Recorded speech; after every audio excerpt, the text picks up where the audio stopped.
just Sundays format, which was much more customer favorable. During that process, we would also begin to implement our transactional processing system, turning what used to be a fairly reactive system into a much more proactive system.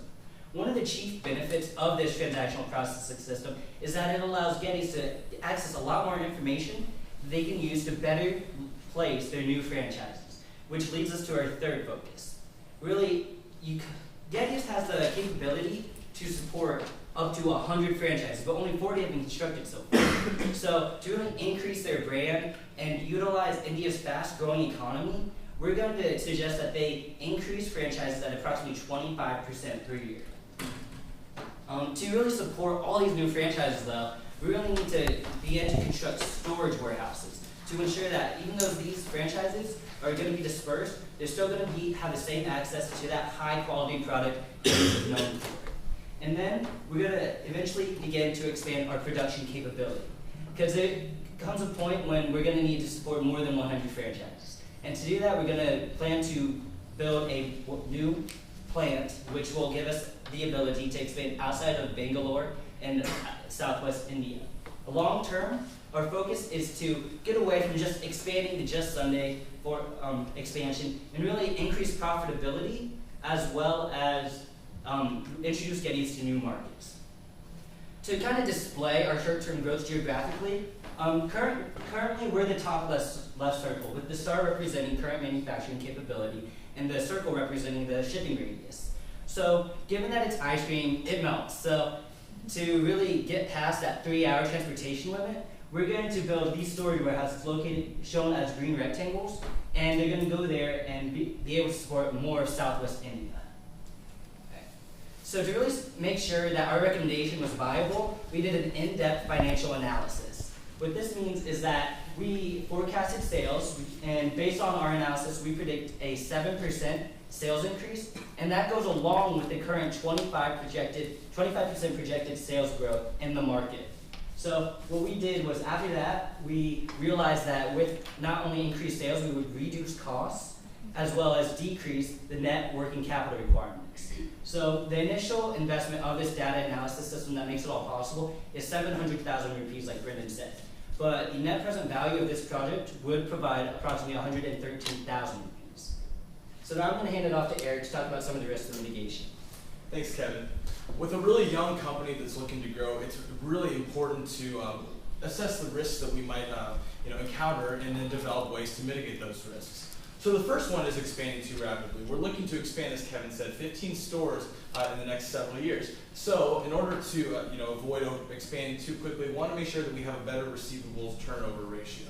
And this will be done by just continuing to use a franchise model. We're going to have the franchises pay cash and pay promptly so we don't accumulate any debt, and then they incur the initial costs. We still, however, want to make sure that we focus on having high quality products and good stores in this process, even though we are looking to expand.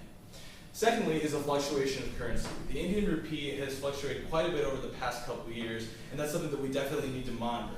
However, we can be a little bit proactive in this case by hedging.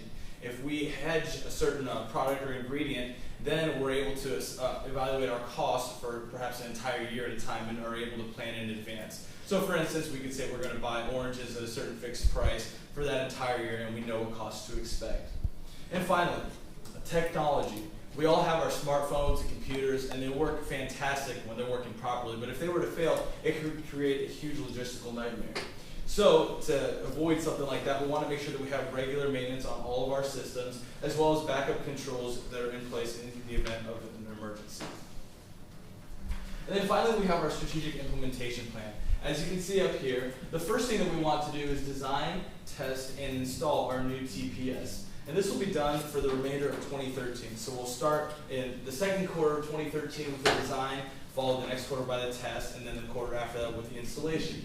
During that process, we don't want to open up any new franchises because we want to make sure that they open with the new technology included. So what we're going to do is we're going to transition our Go Getty models to the Just Sundays models, which, as we said earlier, is based on customer feedback and will be a better store model for us to have in the future.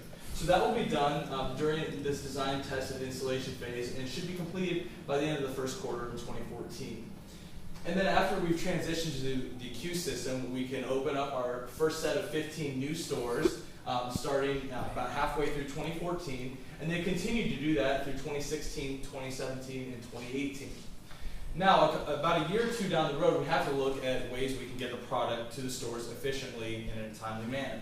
So to do that, we want to expand our capacity a little bit by building a new warehouse. We want to build one towards the end of 2015 and then another one towards the end of 2016. And this will allow us to grow, and while we still have to be conscious about where we place our stores, we have a little bit more of a range if we can transport them to warehouses, rather than having to try to do a really long trek in the ice cream possibly melting on us.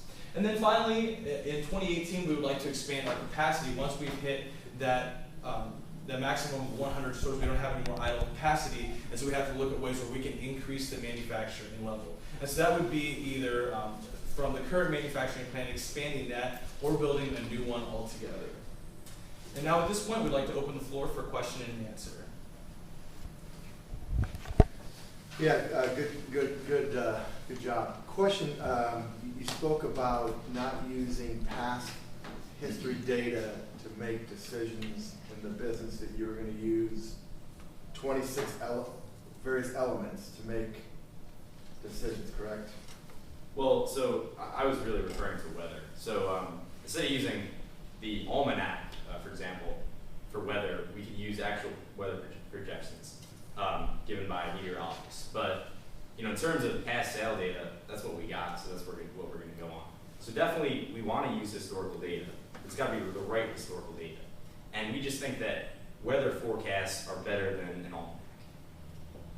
But you're still, I'm sorry, you're still going to use past data to plan your business in the future in terms of purchasing material and negotiations and hedging and those types of things, correct? Absolutely. I mean, we'd be fools not to. That past data, it's really important to learn from what we've done well and what we haven't done well, and use past information to create decisions for the future. So, I mean, definitely we're going to use historical data, but it's got to be the right historical data.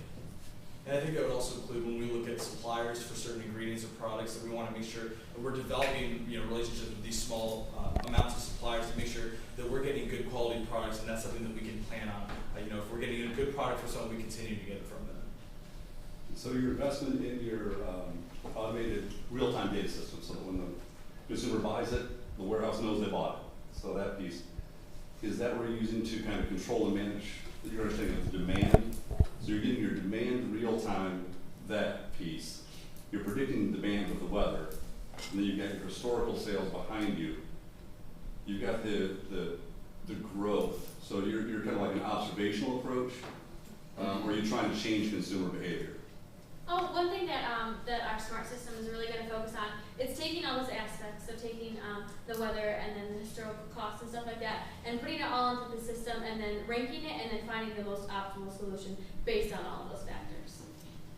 And just to add on to what Henry said, she was completely right, but what really is going to help us with their transactional processing system that you're referring to is that we're going to be able to get data that's more like focused within our retail outlets, and we can use that in addition to past sales and things like that to really just track it continually. So if I can add to that, basically, not to say this is good or bad, I'm glad you guys came up with the creativity.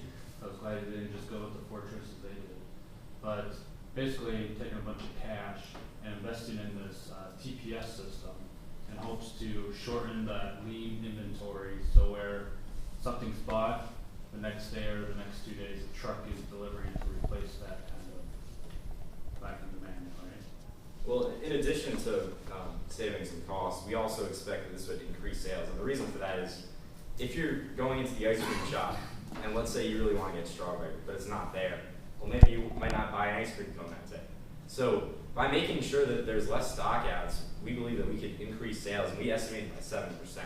If you look at some of the past data, some of the weeks, they'd stock out of all 4 flavors. So I don't understand if somebody's walking in there, what the heck they could buy if all 4 flavors are gone. I mean, that's just one example of how if we reduce stock outs, we could increase sales. So you're having a short lead time though, right? Absolutely. You didn't talk much about analyzing the flavors and the offerings, so was there, you just didn't see much there as far as discontinuing one of them or putting more effort behind another one as far as the four that they talked about? Well, you know, I think that you certainly, and that kind of goes along with a real-time data system, that you can evaluate what flavors are being bought, which ones aren't. So, you know, they talk about how, you know, you can have 28 flavors of ice cream in your display case. That's the maximum capacity that we have. And which 28 are the ones that we're going to want? You also have to consider what's seasonal, you know, what's available, what can we get for a reasonable price. And so, certainly keep in mind what the customers are saying, but that real-time system really should give us a good idea of what flavors are popular. We can get good statistics there and see what we're going to need